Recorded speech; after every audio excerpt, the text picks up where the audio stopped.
C'est une affaire mêlant Pierre Palmade qui a précédé l'affaire Pierre Palmade. En octobre dernier, 3 mois avant le terrible accident de voiture, l'humoriste porte plainte contre un jeune homme, qui accuse de chantage. Pierre Palmade accuse celui qu'il croit être Haroun, 19 ans, en réalité Yanis, 28 ans, de chantage. Les deux hommes ont eu plusieurs des rapports sexuels tarifés à 3 reprises. S'estimant floué sur le paiement de ses prestations, le travailleur du sexe sans domicile fixe a menacé de dévoiler une vidéo de Pierre Palmade nu injectant de la drogue à une tierce personne. Retrouvé par la police, l'accusé reconnaît les faits de chantage. Dans son procès-verbal, il décrit l'une des nuits passées avec l'humoriste comme la pire soirée de sa vie.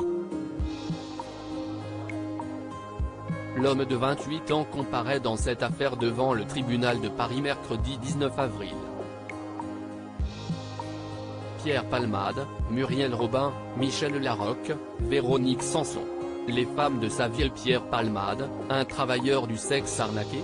En portant plainte, Pierre Palmade a expliqué avoir payé Yanis 150 € pour la première nuit, ne pas l'avoir payé pour la deuxième nuit passée également avec un ami à lui, et l'avoir payé 2 fois 150 € pour la troisième nuit. En garde à vue, Yanis précise que les paiements versés par Pierre Palmade ne correspondent pas à ses tarifs. Je ne voulais pas brader mon corps, se défend-il pour expliquer son chantage. Il me devait de l'argent pour la nuit passée avec lui. Il m'a traité comme une pute. Une version des faits appuyée par l'avocat de Yanis. Il loue son corps 150 € l'heure, pas 150 € la nuit. D'ailleurs, qui peut imaginer un tel tarif ? Interroge-me Carmelo Vialette dans les colonnes du Parisien.